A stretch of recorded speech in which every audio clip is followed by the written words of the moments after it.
Donc, bonjour à toutes et à tous. Je m'appelle Younes Amri, je suis Practice Manager chez GEMS, qui est un spécialiste de la data, et j'accompagne nos clients aujourd'hui sur les enjeux de l'industrialisation de la data quality. Je suis accompagné aujourd'hui par Bernard Spitz, Bernie. Donc, je te laisse te présenter. Oui, bonjour tout le monde. Je suis Bernard Spitz, je travaille pour Soda. Je suis Customer Engineer et aujourd'hui je vous montrerai dans la plateforme Soda Cloud comment on peut utiliser Soda Cloud pour implémenter des data contracts et implémenter une stratégie Shift Left dans votre gestion de données. Très bien. Société GEMS. GEMS est un acteur de la donnée. Donc, c'est un industriel de la donnée et de l'IA. Dernièrement, nous réalisons en fait à peu près 100 millions de chiffres d'affaires et nous avons plus de 1000 experts aujourd'hui qui sont dispersés un petit peu partout, majoritairement en France. Nous sommes également présents en Tunisie, en Suisse, en Belgique, en Roumanie, en Espagne et dernièrement au Maroc. Nous réalisons à peu près 800 projets data. Donc, nous avons réalisé 800 projets data divers et variés, en passant par la création du patrimoine de données dans les plateformes data, la gouvernance, mais également la partie data quality qui nous réunit aujourd'hui. On couvre toute la chaîne de valeur, comme j'ai dit, nous avons des partenaires, beaucoup de partenaires, plus de 20 partenaires aujourd'hui, notamment notre partenaire Soda aujourd'hui, qui est avec nous.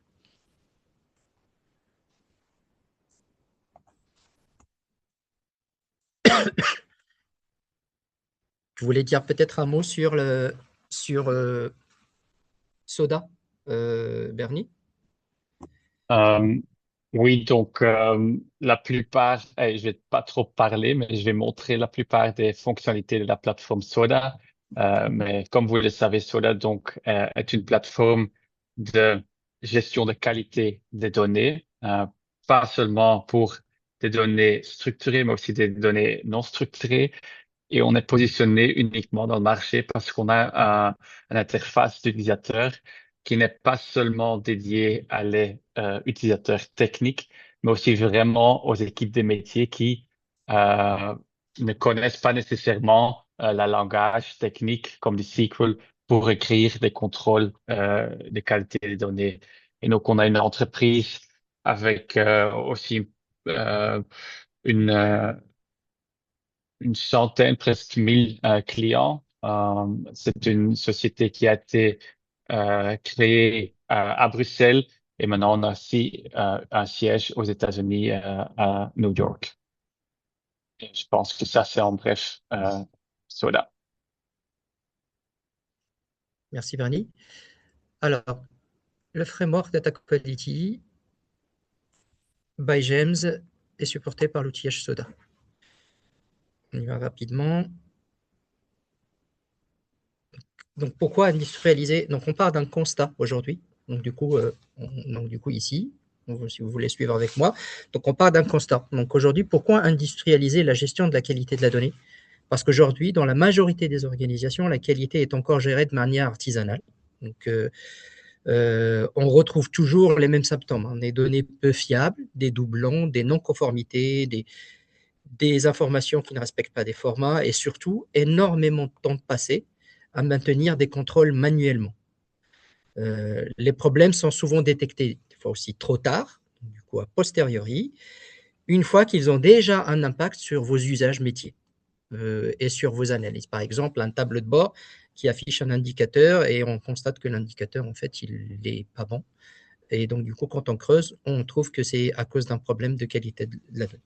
Donc, et à ce moment-là, il est déjà trop tard parce qu'en fait, là, je parle d'un dashboard, mais ça peut être également un process métier qui consomme la donnée, qui prend peut-être des décisions de manière autonome, et donc ça peut avoir des impacts de business assez forts. L'objectif est donc de passer à une approche industrialisée avec des contrôles automatisés intégré dans les systèmes et piloté de manière centralisée. Donc, du coup, on passe du mode artisanal au mode industriel. Donc, ça permet de faire quoi? Donc, ça permet d'avoir de la visibilité sur le niveau de qualité de votre patrimoine de données, donc, en termes de bénéfices. Ça permet de gagner en productivité. Donc, au lieu de passer énormément de temps donc, du coup, à traiter vos problèmes de qualité de données, donc du coup, la data observability va vous permettre en fait d'anticiper les problèmes, tout simplement parce que vous allez avoir en fait des dashboards de surveillance.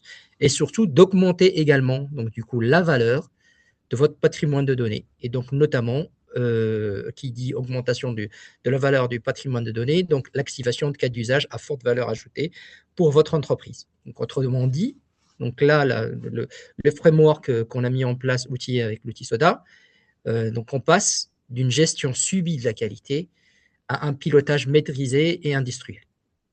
Comment cela se passe concrètement? Donc, on a deux paths. Donc, on part toujours. Donc, du coup, GEMS, il considère en fait les problèmes de qualité de données comme un incident. Donc, le problème de qualité de données doit être traité justement comme des incidents et non comme des simples événements. Et donc, un incident, il va avoir deux paths, deux parcours. Donc un premier parcours qui va être la mise en place d'une résolution palliative sur la gauche, donc la partie verte, ce qu'on appelle le early fixing. Une résolution palliative, c'est une correction rapide pour assurer la continuité des activités. Sauf que jusque-là, on n'a pas traité le problème. Le problème, on sait qu'il va revenir le lendemain dans un pipeline data, par exemple, qui construit un data product. Mais on n'oublie pas la partie root cause, donc du co-fixing, donc à savoir la résolution curative, qui, elle, va aller traiter les causes racines pour éviter la récurrence du problème. Pourquoi on dissocie les deux pattes, les deux chemins? Parce qu'en fait, à gauche, on va résoudre un problème à un instant T, sauf que donc du coup, ça peut être fait rapidement. Donc c'est pour ça qu'on appelle ça l'early fixing. Donc c'est un pad qui peut être fait rapidement avec un quick data fixing. La partie root cause analysis, elle est un peu plus compliquée à mettre en place. On peut imaginer par exemple un problème qualité qui est détecté sur un système qui alimente votre data platform. Par exemple, un CRM. Pour modifier quelque chose dans le CRM, on doit faire une analyse d'impact. On doit également mettre cela dans un backlog du système et que derrière, ça doit être donc du coup mis dans une release, testé. Donc, ça prend un peu plus de temps. Donc, c'est pour cela qu'on a dissocié les deux parties, donc le early fixing et le root cause fixing. Ce qu'il faut retenir, donc, c'est que les problèmes de qualité de données ne doivent pas être vus comme des événements isolés, mais comme des véritables incidents, donc qui ont deux pattes, donc le pad early fixing et le pad root cause fixing. Le métamodèle, donc du coup, c'est important de le comprendre, ça vous permettra de comprendre le fonctionnement de l'outil. Donc, ce métamodèle, il permet de structurer la qualité des données, des règles métiers jusqu'au pilotage par les indicateurs. Donc, les règles sont exécutées pour produire des métriques mesurables et puis ces métriques vont aller alimenter un tableau de bord pour piloter le niveau de la qualité de manière continue. Concrètement, comment ça marche? Je vais avoir, par exemple, une business rule, donc une règle métier. Je prends un exemple que je vais dérouler, comme ça vous allez comprendre. Par exemple, un numéro de TVA d'un client. Donc, la business rule, ça va être côté métier. On a une règle simple, un numéro de TVA doit être présent, donc doit être renseigné obligatoirement, doit être valide, c'est-à-dire son format est conforme pour chaque pays. Par exemple, en Europe, on a les 2 lettres du pays plus les 9 chiffres. Mais dans d'autres zones donc, du globe, il va y avoir un autre format. Donc là, le métier nous a exprimé une règle. Donc cette règle-là, elle est implémentée par une data quality rule. Donc du coup, cette règle est ensuite traduite en langage technique. Par exemple, vérifier que le numéro respecte le format avec une requête SQL, par exemple, ou où est-ce qu'il existe, est-ce qu'il est renseigné ou pas renseigné. Et puis cette règle-là, elle est classifiée, comme vous le voyez ici, par une dimension de la qualité de la donnée. La dimension de la qualité de la donnée, il y en a, on va dire, les plus connus, il y en a une dizaine à peu près. Par exemple, la dimension unicité. Quand je vais vérifier est-ce que j'ai des doublons, c'est la dimension de la qualité de la donnée qui est l'unicité. Quand je vais vérifier est-ce que le format du TVA il est bon, donc là, on va vérifier la dimension validity. Il va y avoir aussi conformité, il peut y avoir aussi la fraîcheur de la donnée, ce qu'on appelle en anglais timeliness. Donc ça, c'est les dimensions. Elles sont importantes parce qu'après, je vais pouvoir avoir mon dashboard, mon Data Quality Scorecard, qui va être classifié également par ces dimensions. Voilà. Et puis après, la data quality rule, elle va être exécutée par un élément technique, donc une requête SQL, un regex par exemple, tout simplement. Et donc du coup, le scorecard, c'est-à-dire le OK KO de chaque data quality rule, va être en fait consolidé dans un data quality dashboard. Donc voilà pour le métamodèle. Un autre concept qui est assez important, qui émerge aujourd'hui, c'est la notion du data contract. Le data contract, c'est un accord entre producteur et consommateur de la donnée. Donc, il va définir ce qui est le niveau de qualité de la donnée attendue. On va prendre une analogie. Comme ça va être clair pour tout le monde. Je prends par exemple un contrat de location d'un appartement. Donc, un data contract, c'est exactement ce contrat-là. Donc, dans le contrat de location d'un appartement, qu'est-ce qu'on va trouver? En fait, il va régir. Donc, du coup, si on ne l'a pas, donc quand vous louez un appartement, tout est défini à l'avance. Il y a le loyer, il y a la durée, il y a les règles d'usage, il y a les obligations des deux parties. Sans contrat, donc chacun a sa propre interprétation. Et ça finit mal, généralement. Donc, pour la donnée, c'est exactement pareil.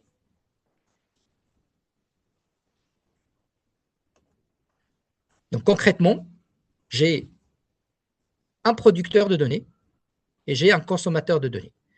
Le data contract, c'est la même chose, comme pour la location d'un appartement. Donc, il va y avoir des éléments, donc il va contenir des éléments qui vont régir la relation entre le producteur et le consommateur de la donnée.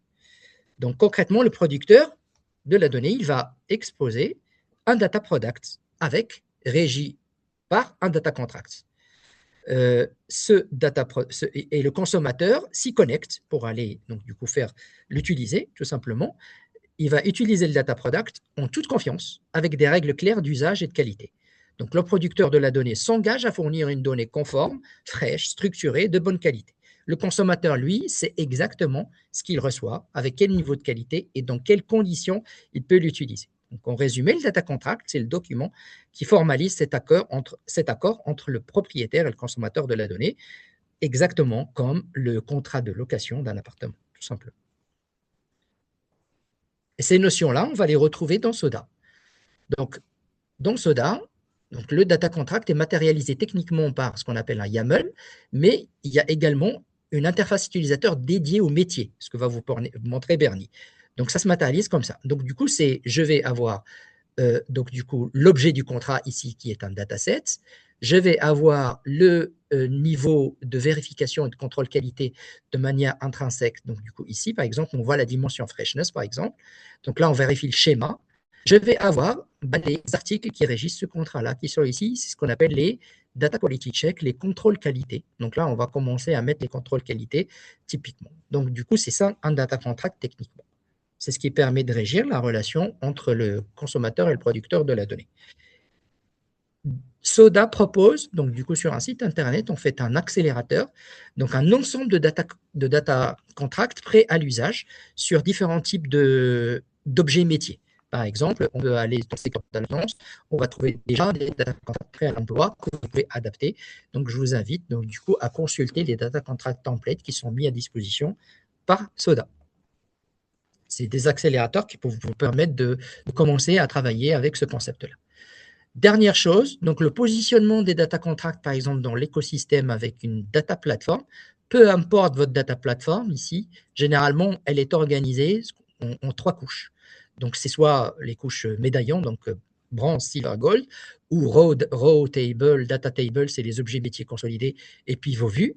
Et donc, du coup, le data contract va permettre de régir l'utilisation de vos data products. Ici, les data products, comme ce qui est mentionné ici, il n'y a pas de données. Ici, c'est toutes les caractéristiques d'un data product, donc de vos data views qui sont exposées ici, dans généralement un catalogue de données ou un outil qui expose les data products.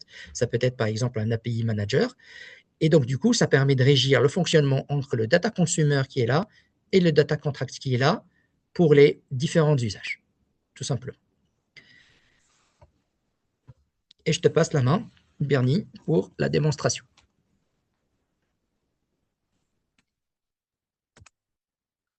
Merci Là, il y a une beaucoup. illustration. Excuse-moi. Là, il y a une illustration. Donc, du coup, ce que c'est qu'un data product pour les personnes qui ne voient pas ce que c'est. Donc, c'est un data contract. Il contient des datasets. Il a une description business. il a un propriétaire, donc le data product owner. Il y a tout un système de gestion de versionning. Par exemple, un data product, il va avoir des versions. Il y a donc du coup de la documentation, notamment dans un data catalogue avec le glossaire métier et le dictionnaire. Il va y avoir également donc la partie data contract avec ses SLA, SLO, SLI qui va être gérée par Soda. Et là, je te donne la main. Excuse-moi. Merci, Younes. Donc,